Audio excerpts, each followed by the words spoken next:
पाकिस्तान जो अमेरिका ने जो रेड लाइन लोग कहते हैं पार की है वो ये है कि मुनीर वहाँ जाते हैं, दो बार जाते हैं और वहाँ जाकर भारत को थ्रेटन करते हैं, विश्व को थ्रेटन करते हैं, न्यूक्लियर वॉर का साइबर रैटलिंग करते हैं। नॉर्थ कोरिया के जो भयंकर घोर डिक्टेटरशिप करने वाले वो डिक्टेटर के साथ सिंगापुर में 2 दिन की वार्ता की और कहा कि ये मेरा बहुत प्रिय दोस्त है।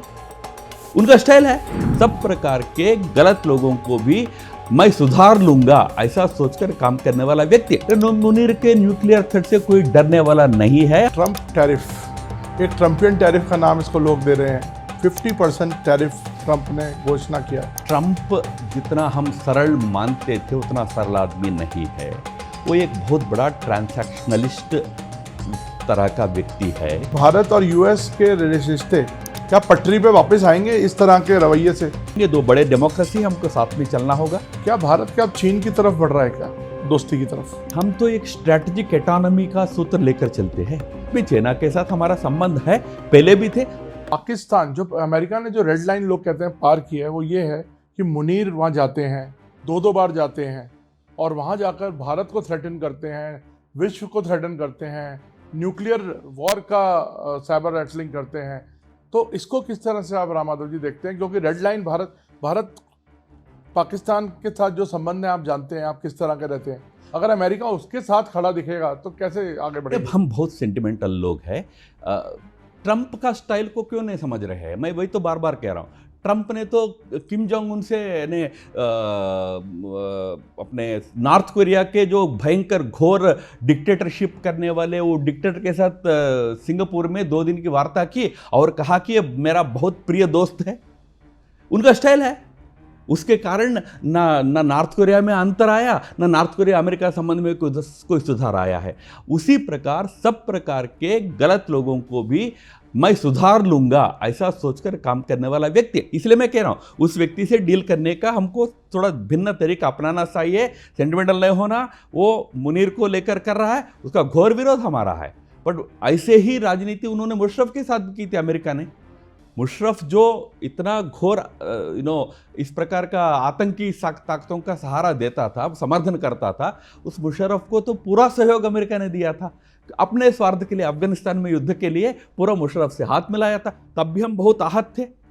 तो इसीलिए अमेरिका का और अमेरिका के नेतृत्व का अपने स्वार्थ के लिए एक स्टाइल होता है। कैसे डील करोगे? ये राजनीतिक डिप्लोमेटिक रिलेशंस में सब ध्यान में रखना पड़ता है। मुनीर न्यूक्लियर थ्रेट दे रहा है। मुनीर के न्यूक्लियर थ्रेट से कोई डरने वाला नहीं है। हमारे माननीय प्रधानमंत्री जी ने उसका जो सही उत्तर देना था उत्तर दे दिया है। न्यूक्लियर ब्लैकमेल से भारत को कोई डरा नहीं सकता है। अगर वहां तक आए तो क्या करना? भारत को भी तो अपना समझ है, अपना समझदारी है उसके विषय में। ट्रंप टैरिफ, एक ट्रम्पियन टैरिफ का नाम इसको लोग दे रहे हैं। 50% टैरिफ ट्रंप ने घोषणा किया है and 25% just because India is buying Russian oil. अब आज हमने रात को देखा कि कोई डील हो नहीं पाई, सीज फायर जो वो करना चाहते थे। उन्होंने खुद बोला कि हम रशिया के साथ बिजनेस कर रहे हैं। तो इंडिया को तेल खरीदने पर 25% का उन्होंने जुर्माना लगाया और खुद वो ट्रेड कर रहे हैं। डबल स्टैंडर्ड्स की बात है या नहीं है? मैंने पहले भी लिखा था कि ट्रंप जितना हम सरल मानते थे उतना सरल आदमी नहीं है। वो एक बहुत बड़ा ट्रांसैक्शनलिस्ट तरह का व्यक्ति है और उनके मन में एक बात स्पष्ट है, जो भी वो करे अमेरिकी अर्थव्यवस्था को ताकतवर बनाए, वो अकेला उनका लक्ष्य है। अमेरिका में समय समय पर ऐसा नेतृत्व आया। मुझे याद है कि वुड्रो विल्सन 1919 में उनका पराजय हो गया था चुनाव में। तो उसके बाद जो अमेरिका में नेतृत्व आया एकदम आइसोलेशनिस्ट बन गया, सबसे संबंध नाता सब तोड़ दिया, तोड़ के अपना विकास में पूरा लग गया। तो उसी दृष्टि से चलता रहा। उसी प्रकार के एक नेतृत्व है। वो दुनिया में केवल भारत को तंग नहीं कर रहा है, 21 देशों के साथ उनकी लड़ाई चल रही है टैरिफ्स को लेकर। तो उनका एक स्टाइल है, उस स्टाइल के साथ कैसे निपटना है वो हमारी सरकार उसकी दृष्टि से काम करेगी। नहीं, लेकिन चाइना के साथ जो उनका घोर दुश्मन है उस पर ही एडिशनल टैरिफ नहीं लगाया गया, सेकेंडरी टैरिफ, बट हम पे लगा दिया गया। चाइना पर भी कई मामलों में हमसे बहुत पहले से कई प्रकार के प्रतिबंध लगे हुए हैं। उदाहरण के लिए उनका जो बहुत महत्वपूर्ण आवश्यकता है सेमीकंडक्टर चिप्स, उसके ऊपर कई सालों से प्रतिबंध लगा हुआ है। चाइना उनके टारगेट पर बहुत पहले से है। बट बात इतना ही है कि चाइना अपने ढंग से यूएस को हैंडल कर रहा है।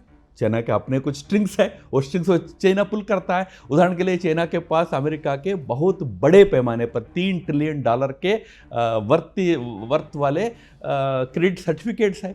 उनका तो अर्थव्यवस्था इतना आपस में जुड़ा हुआ है, तो वो आपस में एक प्रकार का संबंध रखेंगे। इसलिए हर देश को ट्रंप से अलग अलग ढंग से हैंडल करना पड़ेगा। तो आपको लगता नहीं भारत कहीं ना कहीं कुछ विफल रहा है इसको डील करने में इस तरह से? नहीं, बिल्कुल विफल नहीं है। हम इस परिस्थिति को कैसे हैंडल करें इसको ध्यान में रखकर कई कदम उठा रहे हैं। हम भी अपने आर्थिक व्यवस्था पर असर ना आए इसका ध्यान रखकर काम कर रहे हैं। बिल्कुल विफल, वैसे तो मैं वही कह रहा हूँ ना, ट्रंप अनेक देशों के साथ इस प्रकार का व्यवहार कर रहा है। बहुत घनिष्ठ मित्र, एक साथ चलने वाले, 5 आईज का हिस्सा है, ऐसा कनाडा के साथ क्या किया ट्रंप ने। तो इसलिए ट्रंप का एक स्टाइल है, उसके साथ निपटने का अपने ढंग से हम प्रयास कर रहे हैं। बहुत ट्रांजैक्शनल आपने कहा। बिल्कुल, वो ट्रांजैक्शनल व्यक्ति है। क्या अब आपने भी फॉरेन अफेयर्स पे काफ़ी काम किया है और आप बहुत क्लोज ऑब्जर्वर भी रहे हैं, आप लिखते भी रहे हैं, चिंता भी करते रहे हैं, भारत बीजेपी का फॉरेन सेल लीड भी करते थे। आपको क्या लगता है कि भारत और यूएस के रिश्ते क्या पटरी पे वापस आएंगे इस तरह के रवैये से? देखिए, हम दोनों देशों के रिश्ते एक ऐसे क्रिटिकल लेवल पर पहुंचे हुए हैं कि इस प्रकार के उतार चढ़ाव के चलते लंबे समय तक हमारे बीच में कोई खाई नहीं आएगा, क्योंकि एक क्रिटिकल मास है ना, वो टेक ऑफ कर चुके हैं ये relationship. But ups and downs रहेंगे, पहले भी थे। आपको मैं याद दिलाऊं, निक्सन जब अमेरिकी राष्ट्रपति थे तो हमारा संबंध बहुत कठिन रहा है, बहुत कठिन रहा है। उससे पहले जब कैनेडी थे तो बहुत अच्छा रहे। चाइना का युद्ध हुआ तो हमारे को बहुत सहयोग मिला। बट जब हम 71 में पाकिस्तान के साथ युद्ध कर रहे थे तो निक्सन ने बहुत प्रयास किया हमको परास्त करने का। उसी प्रकार 98 में क्लिंटन के साथ हमारी समस्या रही। अप्स एंड डाउन्स रहे। पिछले 20 साल में लगातार सरकारें, वाजपेयी जी की सरकार से लेकर सबने जो कोशिश की उससे एक अच्छे लेवल पर पहुंचा है। तात्कालिक ऐसा मैं मानता हूं हम जरूर ओवरकम करेंगे। 2 बड़े डेमोक्रेसी, हमको साथ में चलना होगा। तो राम माधव जी, 2 लास्ट सवाल पूछ रहा हूं मैं आपसे। क्या भारत क्या अब चीन की तरफ बढ़ रहा है, क्या दोस्ती की तरफ? हम तो एक स्ट्रैटेजिक इकोनॉमी का सूत्र लेकर चलते हैं। स्ट्रैटेजिक इकोनॉमी का अर्थ ये होता है देश का हित और दुनिया का हित जो हम देखते हैं, जिस दृष्टि से हम देखते हैं उसको ध्यान में रखकर हम सबसे संबंध रखेंगे। उसमें चाइना के साथ हमारा संबंध है, पहले भी थे। आपको याद दिलाऊं कि मोदी जी के आने के बाद शी जिनपिंग अहमदाबाद गए थे, झूला में दोनों बैठकर वार्ता किए थे। उसके बाद 2 बड़े बड़े हमारे संबंध हुए। बीच में एक तनाव का समय आया, गलवान की घटना के बाद थोड़ा समस्या आई थी। अब उससे फिर आगे जाकर हम संबंध निर्माण करके चल रहे हैं। हम दोनों के बीच बहुत बड़ा स्ट्रांग आर्थिक संबंध है। $140 बिलियन का हमारा बायलैटरल ट्रेड है। बट सर, चाइना बॉयकॉट और ये सब चीज़ें जो बीच में चली थी, क्या उसको सबको भूल जाएंगे आप? तो सभी देशों के साथ कुछ विषयों में हमको सावधानी रखना ही पड़ता है। मैं आपको याद दिलाऊं, 1990s में जब लिबरलाइजेशन का दौर भारत में शुरू हुआ था तो हमने अमेरिकी वस्तुओं का विरोध किया था। और उससे पहले जनता पार्टी की सरकार थी तो जॉर्ज फर्नांडिस ने कोको कोला को बाहर कर दिया भारत से। तो ये डायनामिक है। समय समय पर कुछ डोमेस्टिक इकोनॉमिक इंटरेस्ट को लेकर कुछ कदम उठाए जाते हैं, उसको एकदम डिप्लोमेटिक या देशों के बीच संबंधों के साथ नहीं जोड़ना चाहिए। सर, ये स्वदेशी पे भी कल प्रधानमंत्री ने बोला कि हमें स्वदेशी बढ़ाना चाहिए, तो आपको लगता है दोबारा अब हम थोड़ा इन डोमेस्टिकली ज़्यादा ग्रो करने की देख रहे हैं बात? आज़ादी का सबसे बड़ा कोई एक संदेश रहा तो वो केवल स्वराज्य नहीं था। स्वराज्य जिसको सेल्फ रूल कहते वो नहीं था, स्वतंत्र था। स्वतंत्र यानी स्वदेशी, स्वव्यवस्थाएं, हमारी व्यवस्थाएं, हमारा देश के विकास के आधार पर हमको आगे बढ़ना है। परनिर्भरता, अन्यों पर निर्भर होना कम करना है, आत्मनिर्भर बनना है। यही हमारे आज़ादी का असली संदेश था। इसलिए हम उसको स्वराज्य कम कहते थे, स्वतंत्र ज़्यादा कहते थे।